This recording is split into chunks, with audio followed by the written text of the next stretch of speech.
right, everybody. Welcome back to the Fly Fishing Insider Podcast. I'm your host, Christian Bacasa. We've got a great guest this week from Florida, and there's a couple little things I want to talk about that. But first, I want to introduce you to Lucas Largel. Lucas is out of Florida. You're basically in the North Orlando areas where you service.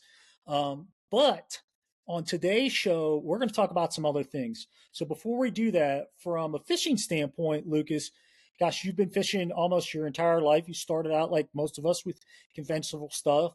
You then went to, a lot of blue water, deep stuff, and then came in off the offshore and started getting a real passion about flats fishing. And that was your biggest transition. Now, I say that as if it just happened yesterday, but this happened 20 plus years ago. So Right. You've been in the flats your entire life, almost now, adult life, and fishing pretty competitively. I've seen some of the photos, et cetera, and it's just amazing what you've been able to accomplish. So congrats on that. Thank you, man. One of the things I was really impressed with, and I talk about this on the show all the time, is the redfish fishing that you've been doing. And I love redfish. They're a perfect species to hunt.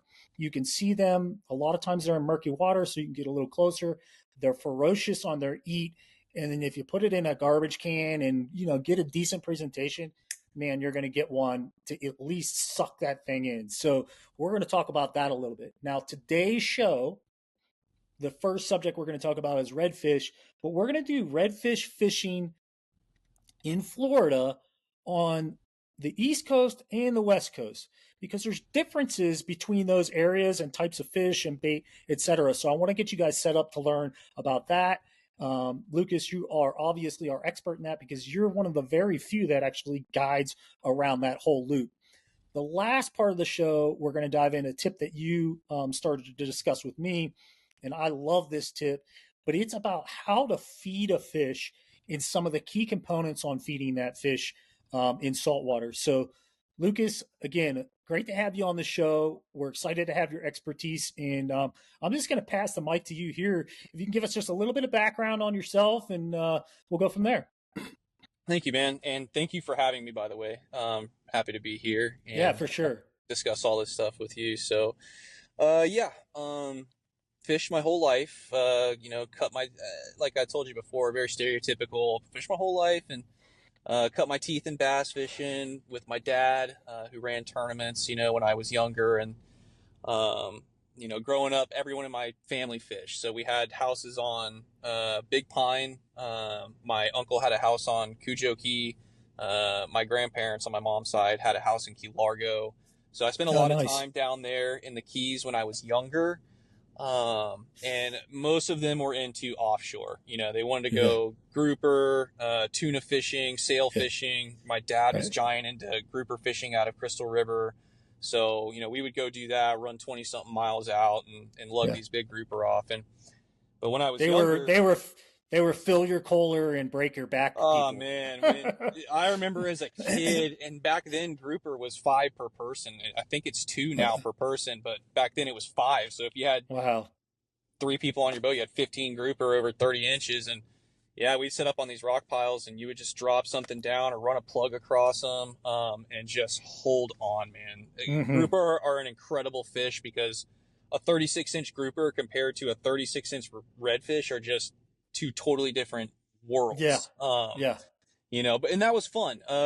Bottom fishing is great. But it was what I was doing as a kid with them because obviously I was a kid. And then as I started to be able to do things on my own, we would start going over to, when I was in high school, man, we used to skip school and go fish Mosquito Lagoon, and run over there and paddle out in John boats or steal my buddy's dad's Mitzi skiff and go run out there and you'd see these schools of 100 tails up in the air, and we go to town on that. So that's where my love for that kind of developed. And then as I got older and had adult money and was able to buy real boats, and I kind of had a decision: do I want to start trying to go offshore, or do I want to buy boats that are more conducive to inshore? And I was just drawn to that trout, snook, redfish, tarpon scene, and that's where I stayed, man, and that's where I flourished. So that's kind of how I got into it, and I've been doing it ever since. That's awesome. Yeah. So you're a working guy. In fact, you're sitting in your truck right now. So we do have a Yeah. little bit of background noise with air Sorry about condition that, running man. in the 90-degree plus heat in Florida. Yeah. So bear with us, guys. But yeah, no big deal, man. It's a little bit of noise. Yeah. We're anglers. We're not going to clean everything up. We get, we grew up with worms in our hands, so that's cool. Yep. In uh, the industry, man. Just out here that's doing it. right. That's right. But one of the things I also appreciated that was really cool was you said you traveled around quite a bit with your grandparents. They had been travelers, so you not only fished saltwater quite a bit, but you spent quite a bit of time fishing other locations around the state and visiting different places to say. So you really grew an appreciation there too. Can you tell us just a little bit about that? Yeah, so when I was younger, my grandparents had retired, and they got really into um, RVing, I guess you could call it. But it wasn't Yeah, like you see with the Robin Williams movie. It was like serious RVing, and we would go every single summer. They would take me, which I'm sure was a massive relief for my mother, and I'd be gone, and we would leave and we would travel. Like I said, man, I've been to like 43 states, and Alaska and Hawaii are one of the two I haven't been to, only because you can't drive there. But we go yeah, out west. We drive out to California. We go to the Four Corners, Arizona, Utah, New Mexico, Colorado, Texas, the Midwest. We did a couple of times up north towards New York once, but we were always very drawn to the western states, the Arizonas and the yeah, Colorados and the New Mexicos, and that's where we consistently kept going back to. So by the time I was, you know, 13, 14 years old, I had already been up and down the United States multiple times, visiting different yeah. towns, and uh, going to different national parks and Carlsbad Caverns and the Four Corners and all these different places. So yeah, I got to experience quite a bit and see a lot of what was out there before I was even Yeah, really in high school, and got a good view of the world that way. yeah. Honestly, That's cool. And you couple that with you were telling me earlier too. Your dad was a bass tournament fisherman, so yeah, the way that you learned that, the conventional side, you're just such a well-rounded guy in fishing to me, which really comes across when you're guiding. You could talk about different subjects, you can relate different things, coach people along. So I'm really excited to talk about this today. So let's just dive into the meat of the show, let's and do that's it. our red fishing, West Coast to East Coast, or however you want to do it. But pick a place to start, and let's just start with what do you think are the differentiators maybe between the two, and then we'll touch on some of those. Okay, so yeah, basically, kind of what's a little unique about me is like I was telling you earlier, most guides will have their water, right? They grew up in Crystal River, so they guide Crystal River, or they'll venture up north a little bit, down south a little bit to Ozello or up north to Yankeetown, but that's their waters. And I've always found myself in a unique position that, because of where I live, a little north of Orlando, I'm actually dead center of Florida. So it's generally the same distance to drive to the East Coast as it is to the West Coast. I mean, I can open up a radar, and if I don't like the way the weather or the tide looks on the East Coast, it might be completely different on the West Coast, and I can just choose to go over there.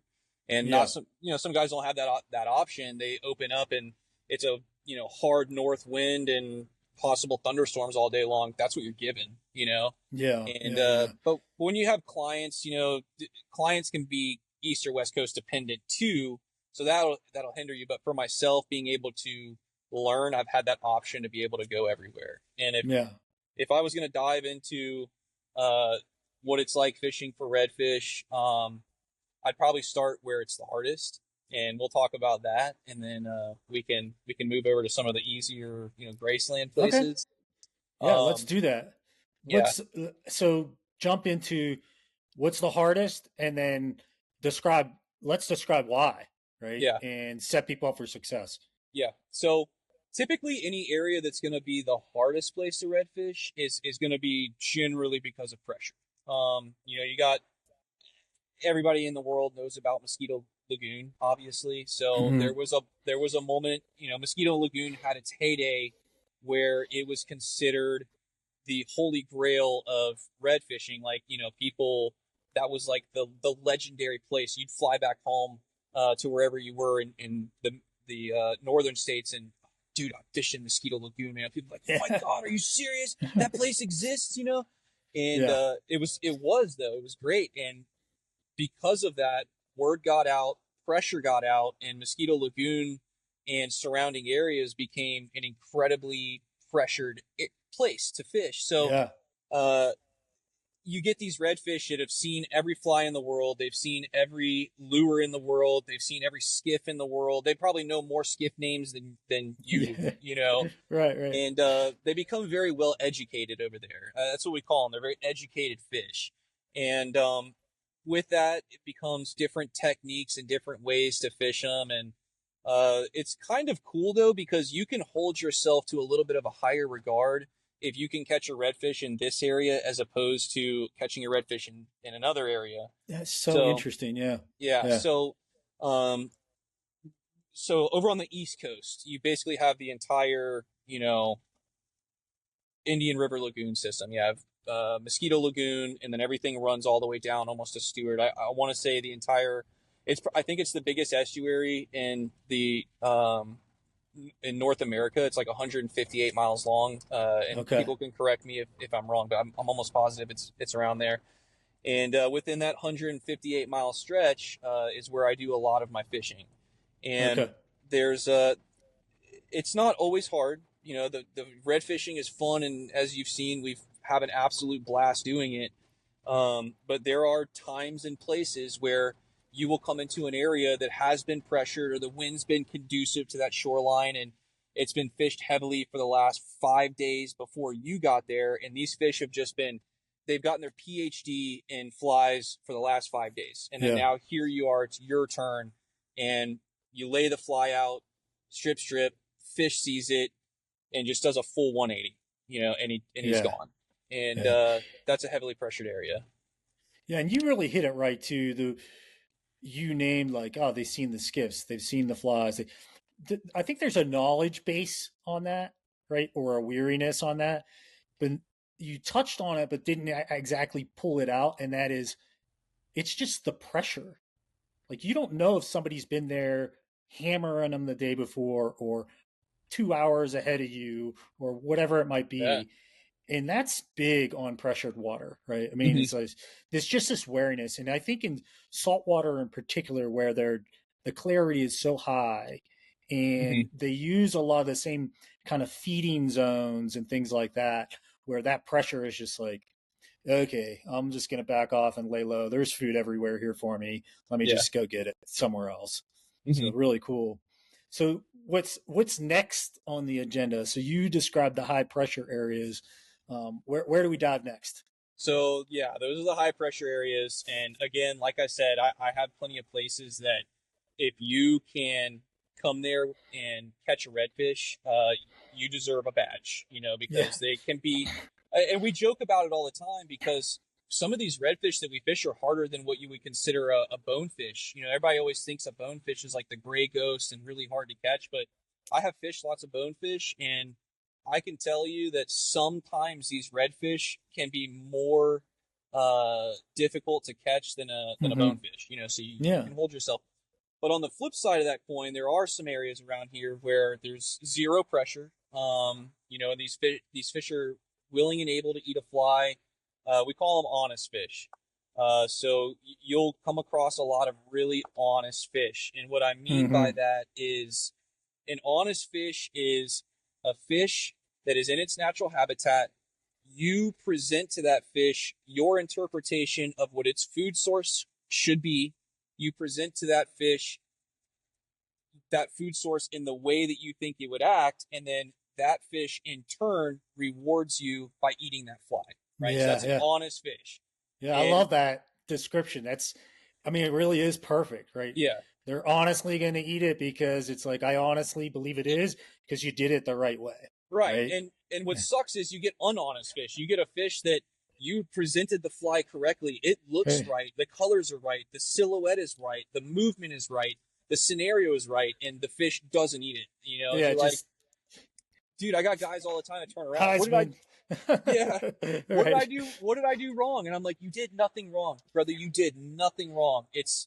That was just an unhonest fish, you know? Yeah. So you have these honest fish, right? You go to these areas and you have these honest fish, and it's like a day at Disneyland, honestly. You know, everyone always says, oh, you know, if you couldn't, if you caught every fish you ever threw at, you would have no reason to go back and you'd quit fishing.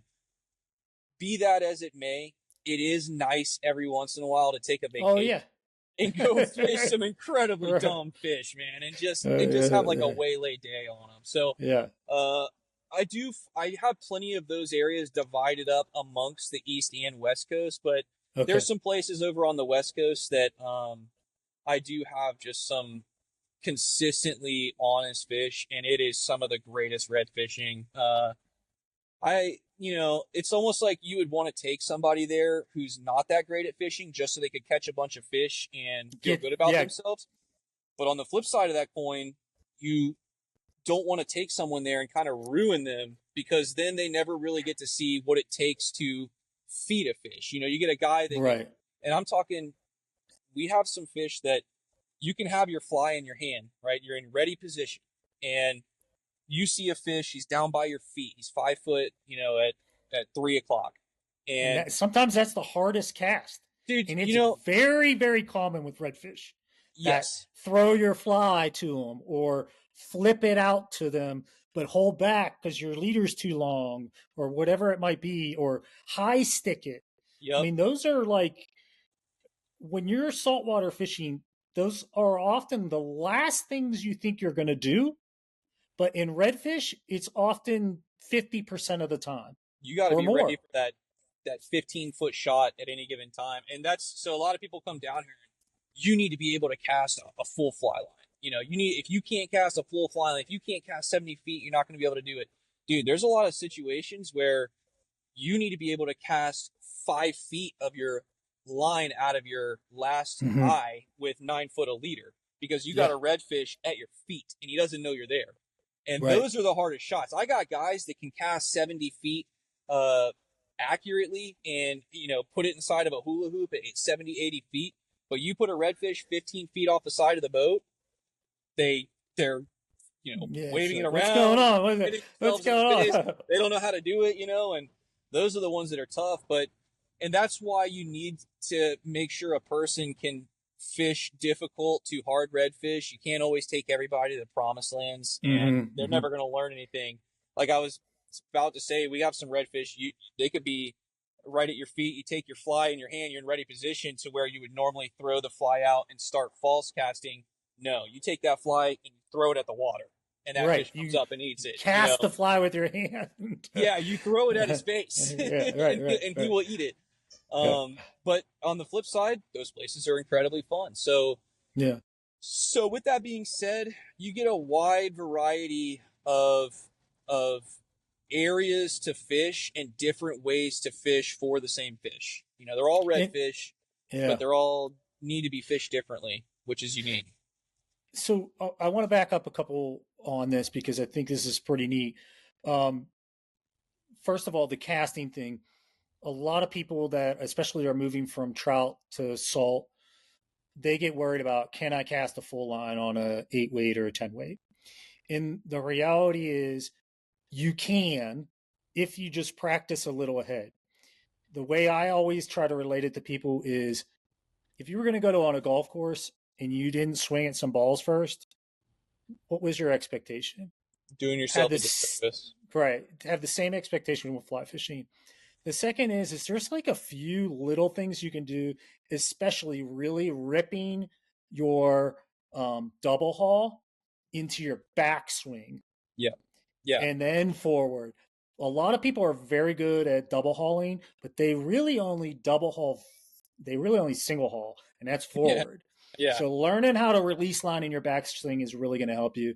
And the third thing is instead of, if you're going to focus on one thing for your fly fishing in saltwater, instead of focusing on, I need to have this long, long distance, get better at the time where the fly is in your hand to the number of false casts to the fly in the water. If you can do it in two, you are by far more successful than anyone else going beyond that. So those are a couple things I would say with fly fishing. And then be honest with your guide. You go to see you, and I come in, I'm like, you're probably going to ask me, well, how far can you cast? And I'm going to go back to my tape measure on the lot, and I'm going to go, I can cast 80 feet, no problem. 80 feet, yeah, 80 feet.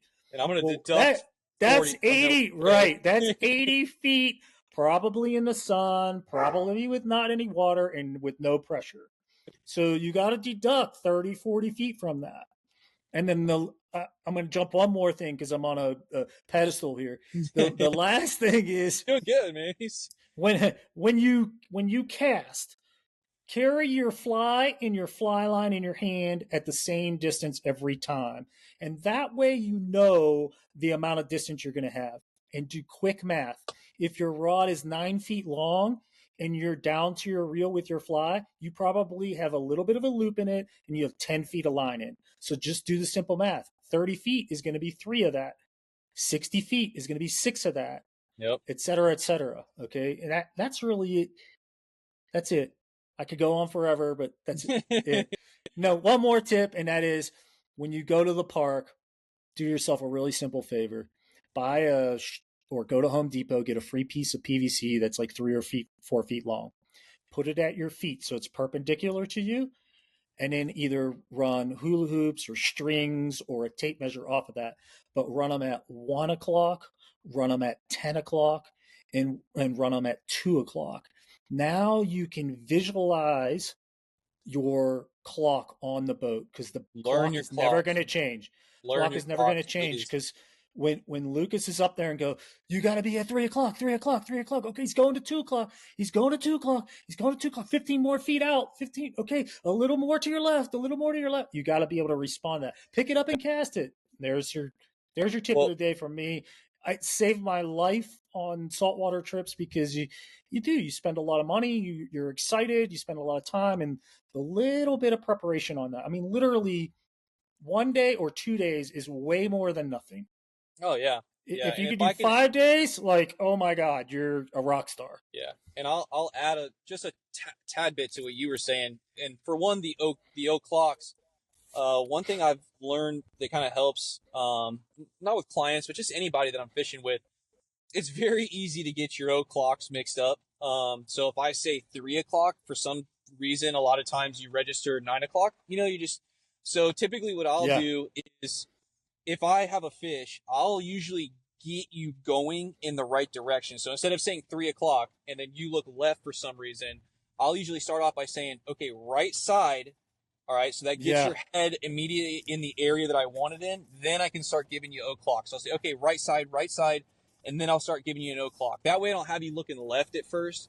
I don't know why, man. You could say 3 o'clock and people look left. You could say 9 o'clock and people look right. It's for some reason you don't associate o'clocks with left and right off the bat. And have you ever seen the C-deck pads that people will put on the front of the boat that's a complete clock? It's a clock. Right. Yeah. And then also on top of that, if you are going to practice for a few days, this is something a lot of people don't think of. When you're in that field or when you're in that park and you got these hula hoops set up in front of you, get a small cooler that'll support your weight, obviously. Yep. Cast from that cooler. A lot of guys get really used to standing on solid ground and practice casting. Put a cooler underneath you that's the general size of a casting platform because you may become very efficient at casting on solid ground, but you need to know what it's like to cast elevated 18 to 20 inches off the ground on a 4 square foot or 3 square foot area. It might not sound like that's a huge difference, but it's one of those things that'll get you like a little step closer to being used to being on the skiff so that when you get on there, it's not such a shock factor, I guess. There's 2 components to that. One is your ground, your foot position on the ground can often be larger than the size of the platform. Right. The second thing is you tend to move your feet a lot more. And moving your feet does 2 things. One, it slows you down. 2, it makes a very high potential for you to stand on your line. So keep your feet fixed. It does 3 things. It does those 2 things, and the more you move your feet, while you're casting, the more you rock the boat. And if you're Mm, rocking the boat, that's more pressure you put off yeah. for the fish to feel that you're there. See, that's a captain's view right there for sure. Because I don't even think about that, right? Yeah, So that's perfect. The other thing I suggest, and I've suggested in my show, is sometimes I stand on a bucket, like a 5 gallon bucket, yeah, and I know there's gonna be times where I'm gonna have to step off or whatever. But what it does is it makes you stand on a small space, but it also limits the amount of power out of your legs. When you're on a hard ground, you can really drive the power out of your legs, just like a boxer. The punch doesn't come from the arms, it comes from the legs. yep, But when you're on a boat and you're powering in your legs, you're actually losing some of that power to the boat moving and et cetera. Sometimes you're gaining because the boat's coming up as you're pushing, but it's hard to predict. So that's one element. And then I'm going to give you a last tip, and that is take your cell phone like this. I have a Apple phone. Turn on your audio recording. First, take a few notes and write down um, 3 o'clock, 30 feet.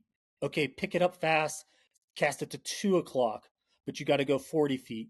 But say those things very rapidly, just like you're on the boat. 3 o'clock, 30 feet. Okay, pick it up. Go to 2 o'clock. It's now 60 feet. And you keep repeating that. Okay, other direction. Here comes another one.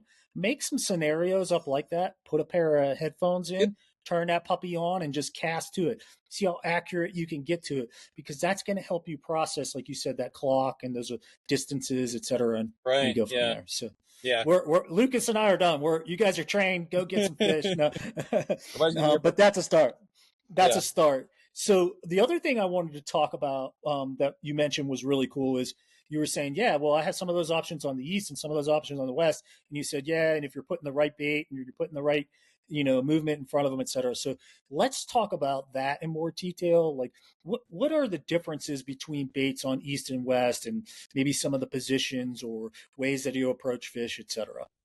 yeah. So it's coastal dependent. So I will fish different flies depending on the area that I'm in, and it's also seasonal too. In the winter times we tend to use a little bit of a smaller fly. Sometimes in the wintertime for certain reds we've dropped all the way down to I know this is kind of big for the trout guys, but we'll drop down to size sixes or size Mm, fours, almost bonefish flies, and sometimes stuff that's like even smaller than a bonefish fly to get a red mm. to eat. And they can get very particular in clear water, wintertime days, high pressure days. These fish, I see a lot of guys. They'll come out and they'll have like a quan, man, and it'll be like this big, and it's got brush and flash and like 35 legs coming off of it, and they're like, yeah man, like I bet this thing gets eaten. And I'm like, dude, that thing's like 14 times too big of what we need to use today, Right, right. And it's because there's no bait in the water like that right now. yeah, It's I the mean, time of so in the year or whatever. wintertime, yeah, they're not really eating giant 6-inch long mullet. In the wintertime, they're picking little fiddler crabs, they're picking little grass shrimp, glass minnows. I mean, my god, man, tarpon uh tarpon will eat a glass minnow, this big, and you could Yeah, feed a 40-pound tarpon on that, yeah, and like it's like I was telling you that before, elephants will eat peanuts, man, and a lot yeah. of times, there is an application, a time and a place for big flies, bait fish flies, but like I said, it's usually more seasonal dependent. It can be uh, coastal dependent, but that's more or less going to be a seasonal thing. So Yeah. in some of Okay. those areas where fish are a little bit more pressured, you are going to try to refine your fly a little bit as opposed to an area where fish are just eating anything that's swim in front of them. Then you can kind of start using some R&D, some research and development. You got a fly Yeah. you tied you're not too sure about. You want to see how it does, how it feeds, and how it swims, and you can start using it in those areas. But some areas you'll have. So like I said, breaking that down, wintertime, you're generally gonna be in the shrimp, natural crab patterns, smaller patterns. That's where you're gonna live inside of your fly box those times of years. And then as you get into summertime, you'll start to get into a little bit bigger flies. You might venture into some bait fish flies. You might, we have a mullet run that comes up and down the coast of Florida at certain times a year. Okay. So a lot of times these fish will keen in on a certain diet, and you could have a redfish that's hungry as hell, but you will put a shrimp in front of him, and because that has not been his diet for the last couple of days, he'll turn it down. As weird as that sounds, he'll turn down Yeah. that food source because for whatever reason, that fish for the last week, he's been seeing mullet, mullet, mullet, mullet. That's all he's been seeing. So when he sees that crab that he knows is not supposed to be there, it will almost trigger like I'm not too sure about that or why you're Yeah. here, and they will not eat it. You know, if Yeah. they It's get like a too flight curious about, instinct. Yeah. yeah, they'll be very not understanding of why that exists right now. And if a redfish is uncertain about something, they're going to take the safer route of not putting themselves in. Yeah. But then you go into some areas, like I said, where we'll throw what we call Yeah. meat flies, man, where it's just a lot of Right. meat tied up, and as long as you got something on there, they're going to eat it. That's So cool. That's cool. yeah. I mean, and I agree with you. You mentioned before, some days you just need a pat on the back and hey, you're the best angler in the world. Yeah, you just want to be a hero, man. Right. Like it feels good, right? Yeah. You work and you got skunked enough times that I think every angler deserves that every once in a while. So very Yeah. cool. Very cool. Yeah. And then you got some Yeah. areas that, like I said, man, you walk away with, if you would go out and you caught a red and your buddy caught a red, and you walk away with 2 reds that day. There's some areas that we go to where we're like, I can't believe we pulled that off, man. Yeah. Like it's only 2 reds for an 8-hour day, but you're like, we both got one, and that's a miraculous thing for this particular day or this particular area. And you can sometimes those days feel better than a double-digit redfish day in a dumb area, because you worked for it, man. That was skill. It wasn't just feeding and luck and fun. That's where your pure skill really shines, so you can feel better about that. Can you just touch a little bit about both the East Coast and West Coast on secondary catch? I mean, people go down and it's like, I want to do a redfish trip, but when you're out on a redfish trip, it's not like, oh, all the other fish went away, but there's other fish out there. I mean, I go to Louisiana, and I mean, the one fish that I never thought that I would be ultra attracted to is sheephead. Yeah. And I'm like, it's like one of my favorite things to target while I'm down there fishing reds. I'm like, oh, a sheep's head. Oh, permit of the South. The Cajun permit, man. The Cajun. Right. And then the eats on them are crazy.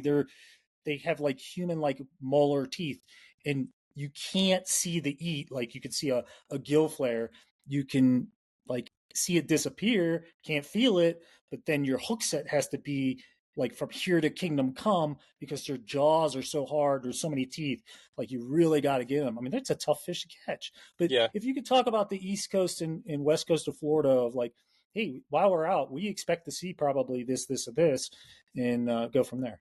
Yeah. So, which is, I'm glad you brought that up because 99.9% of the time, none of the trips that we run are very species specific.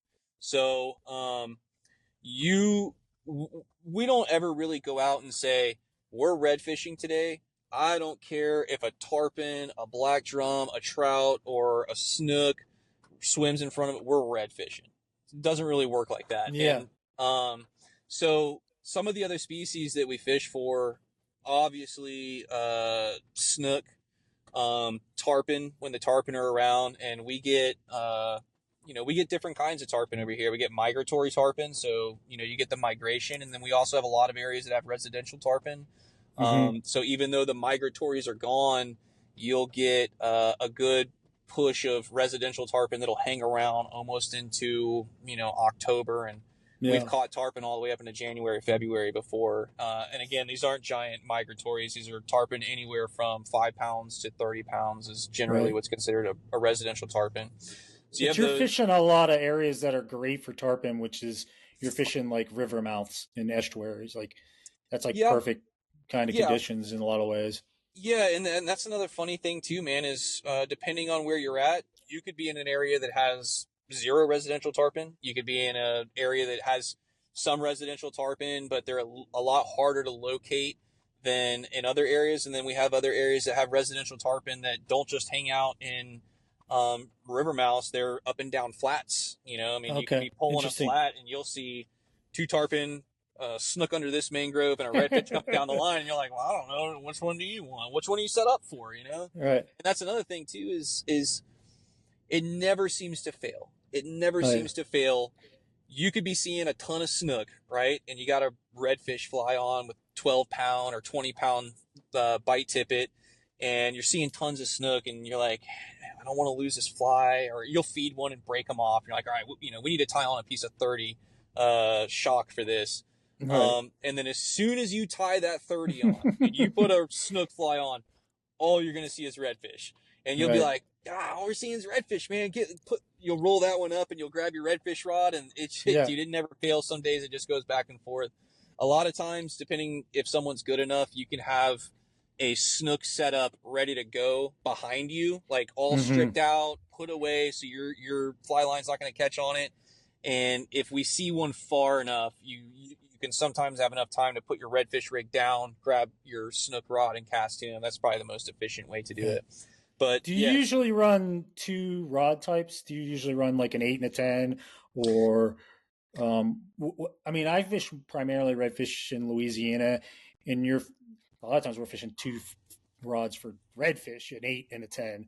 Because if you get a bull on an 8, you're like, okay, my arms are toast for a while. Go, you guys do what you want to do, right? I'm just kind of curious what the scenario is there for you and how you like to run your boat or have your people set up for. So typically what you would consider like your basic standard redfish setup is going to be an 8-weight. We don't have the massive amount of opportunities to get a bull down here in Florida as you would in Louisiana. So typically you're not bringing a 10 with you on that trip consistently.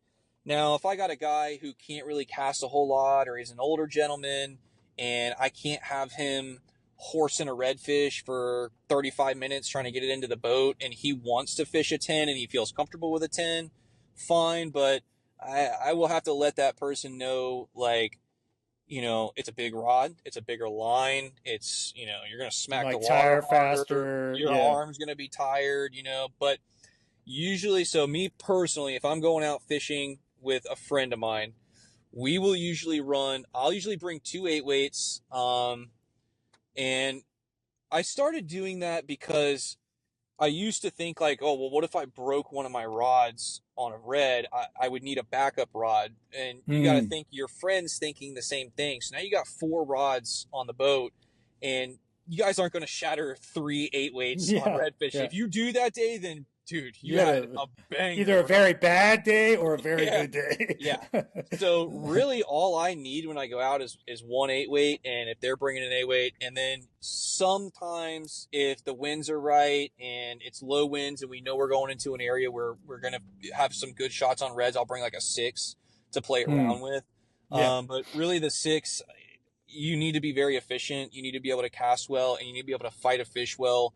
And doing the fish, it's due diligence. Depending on what you hook on a 6, you need to be willing to get that fish in as fast as you can, even if it means breaking that rod. So if you do want to venture into that world of fishing fish on light tackle, you need to go into it as I'll break everything I own to make sure that I don't overexert this fish, release it, and it goes and gets eaten by a dolphin when I could have just caught it on an 8-weight.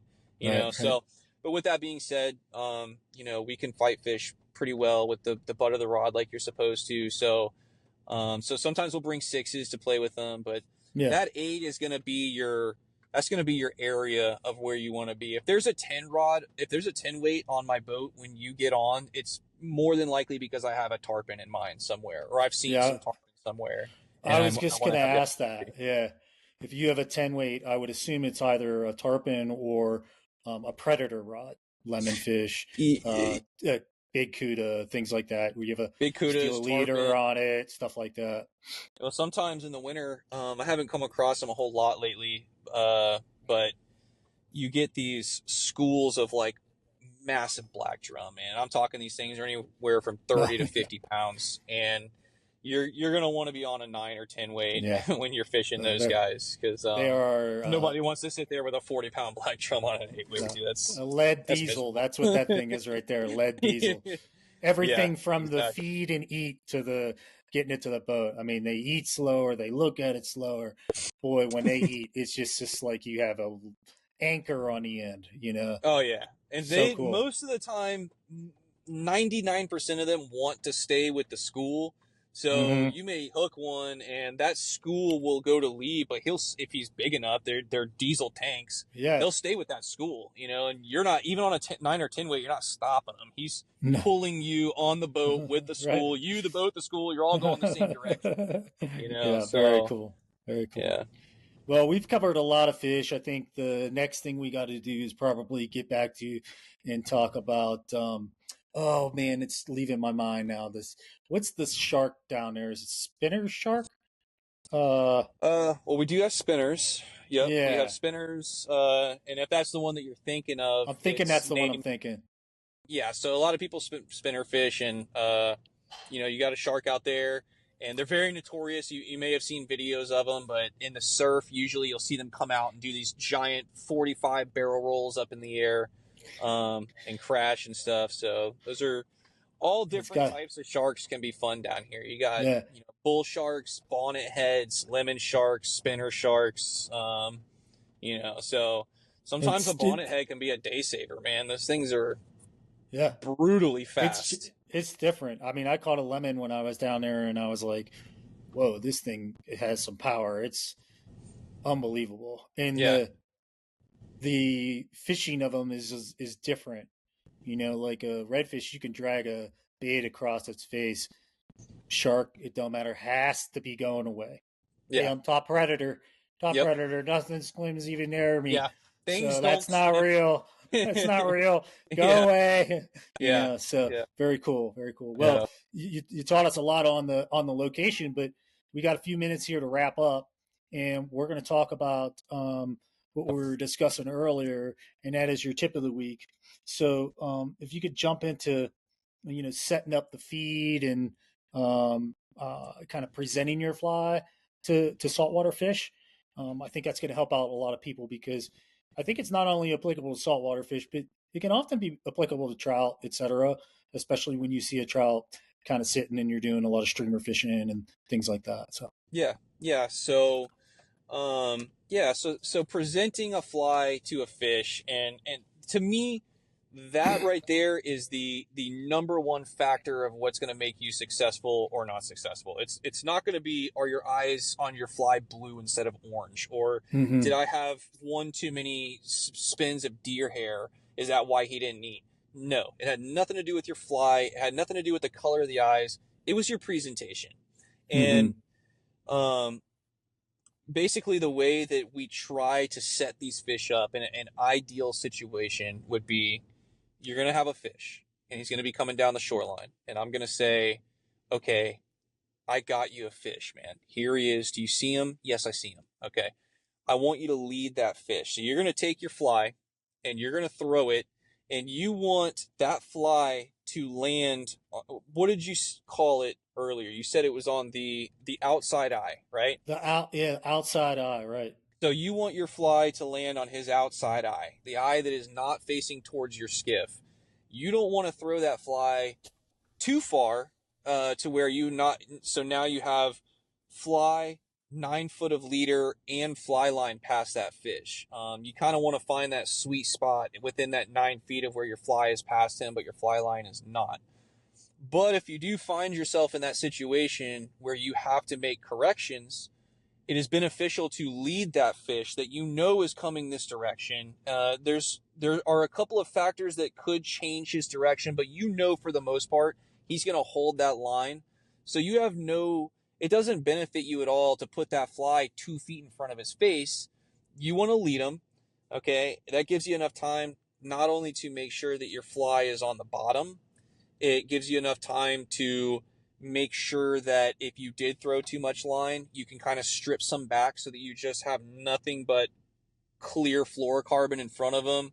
And then as he starts to approach that fly, you can start sliding that fly, gaining the interest of that fish. He's going to see it coming from his right side, so it's pulling his attention away from everything that you're doing on the other side.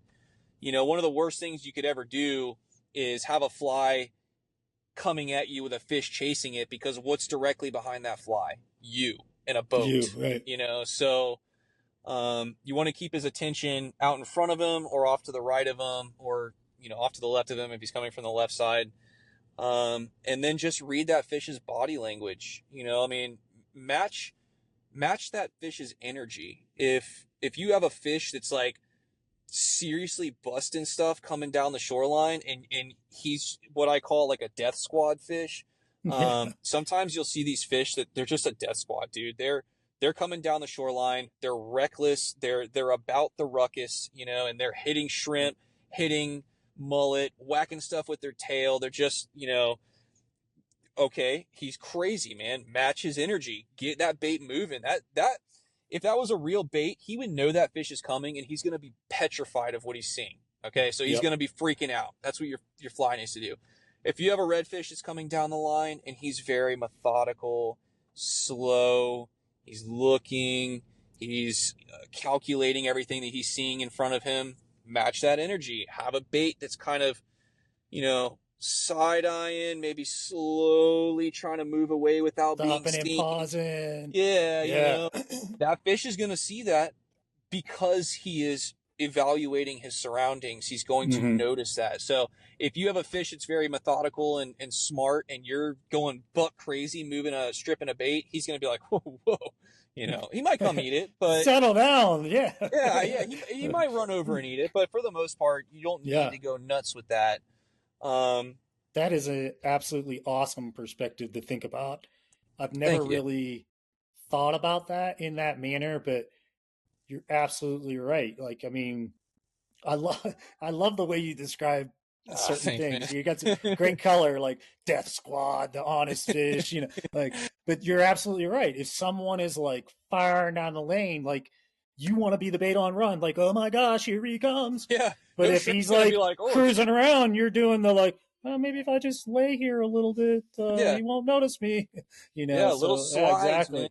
Man. Because typically if a crab or a shrimp feels like something threatening approaching them, what's the first thing they're going to do? They're going to try to kind of bury a little bit. Yeah. They're going to try to make sure that they're not seen. Maybe he'll pass me. Which brings me to another good point too, which is if you do move your fly and that redfish comes over but doesn't eat it right away, a lot of people have a tendency to they'll be stripping, and then there's a redfish following it, and they'll stop. They'll let the bait fall because they think he wants it. And I see this happen. Redfish will come over. They'll come up to that bait that fell to the sand, look at it, and then I'm in the back going, move it. Yeah. If it comes to a dead stop and it doesn't move one more time, he'll lose interest. So if you got a redfish following your fly, strip, tick, tick, tick, let him chase it, let him catch up to it. But before he gets close enough to sniff it, hit it one more time. And that one hit is going to be that reaction. And that's going to be the difference between whether you let that fish run away or you caught that fish. Right. And the hits, I'll just add one quick thing. The hits are appropriate for the fly, meaning a crab moves different than a shrimp moves different than a crab. They both move different than a bait fish. So understand what's on the end of your line and how it moves in the water. Observe.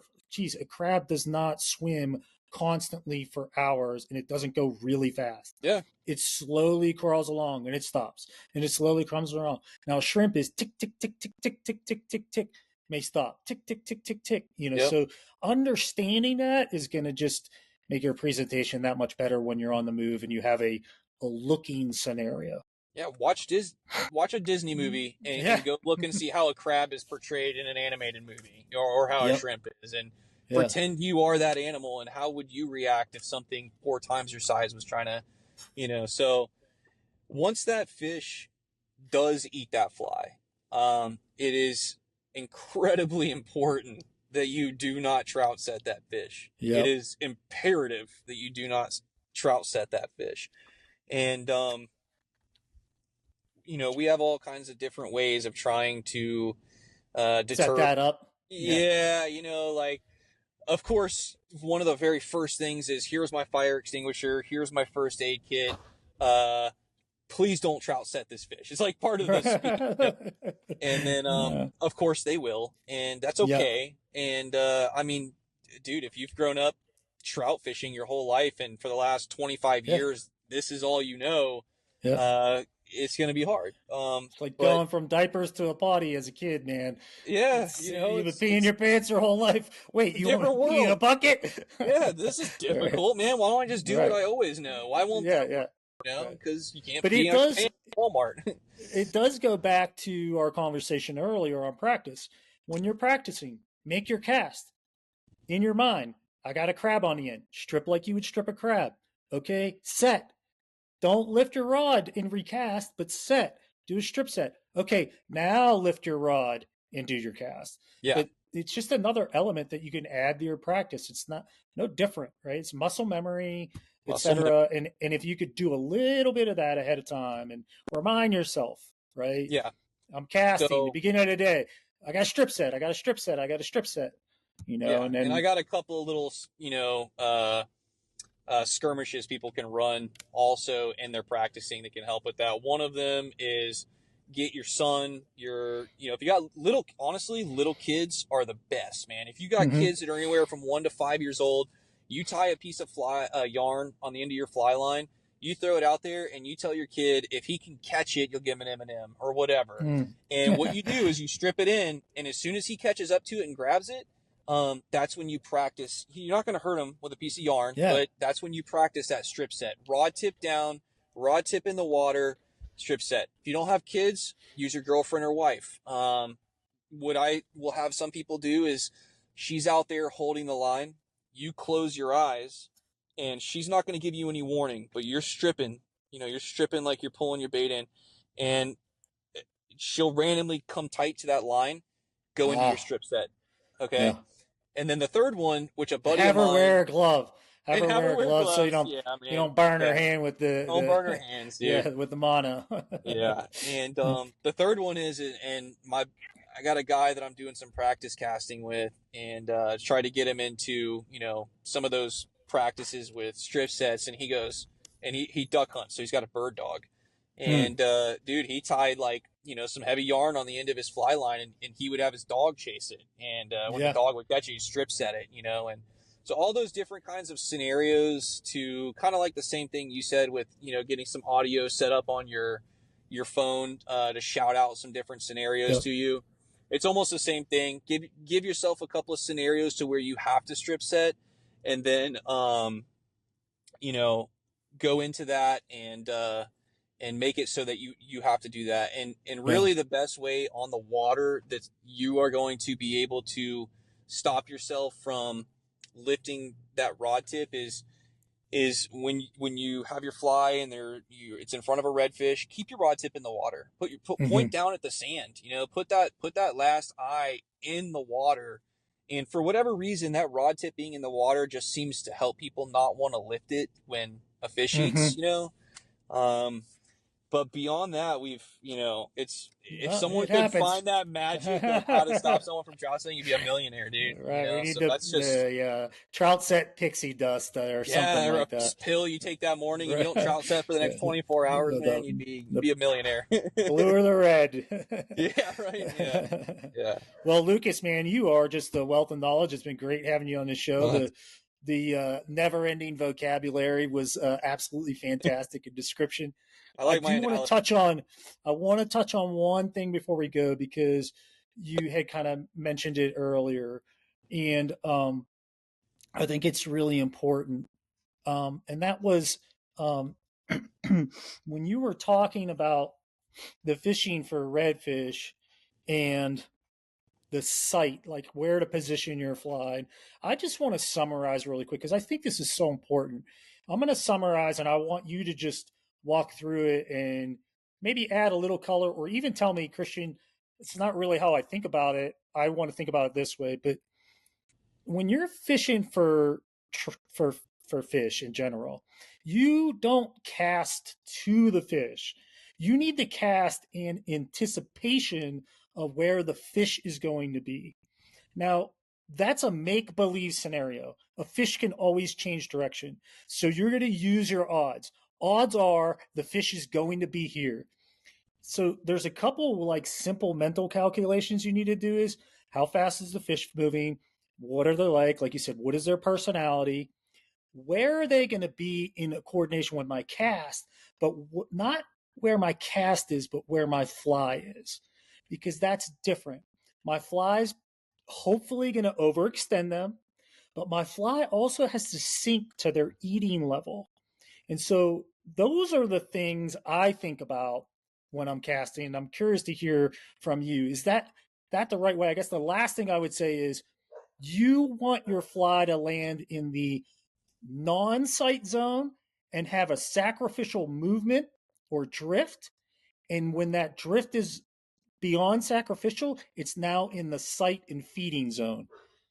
Is Yeah, that is that kind of how you look at it and at a deeper level and try to anticipate it? absolutely, man. Yeah, so really, uh, the what I like to do when I see a fish, and what a lot of people will do when they first see a fish, is their first reaction is the moment their eyes hit that fish, they feel like they need to just start getting that fly in front of them as fast as possible. And one thing I tell people is like, look, man, he don't know we're here. Take a few seconds to read that fish, read his body language and what he's doing, and then make a determination of where you want to put that fly and how you want to set it down. So, um, yes, you generally always want to be anywhere from, if you're in a real stupid area where they're eating, put it 2 feet in front of him and strip it. He's going to eat it. If you're in an area where you need to feed a fish, put it 5 to 7 feet in front of him, but also look at what's in between your fly and that fish. Is there something that he's going to run into that's going to make him turn Mm. around? Is there a log that he's going to? So fish will cross barriers, but fish don't like crossing barriers. So if you have a giant Mm. log on the ground, a lot of times that fish might come to that log and he's going to do one of two things. He's either going to hit it, make a 180 and go back to where he went. He's definitely not going to hit that log and swim over it. I can promise you he will Yeah. never do that. He's going to hit it, turn around, or he's going to hit it, he's going to follow it all the way down, and then he's going to come around and he's going to go back up that log, and then he's going to keep going down the shoreline. My Mm-hmm. favorite scenario is a redfish is coming down the line and there's some kind of structure in his way, because now you can take your fly.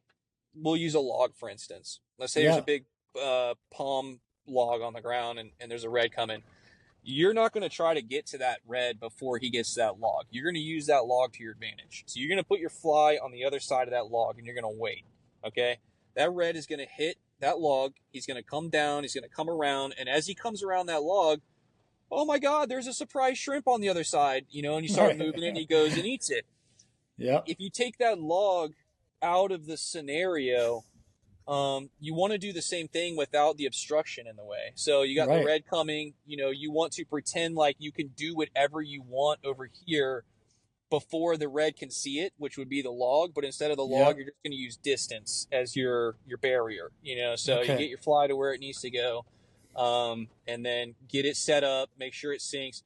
Another thing too is a lot of guys, while they're waiting, don't notice that either the skiff is drifting or their arm is drifting. And even though you are not letting line out, you might be moving that fly.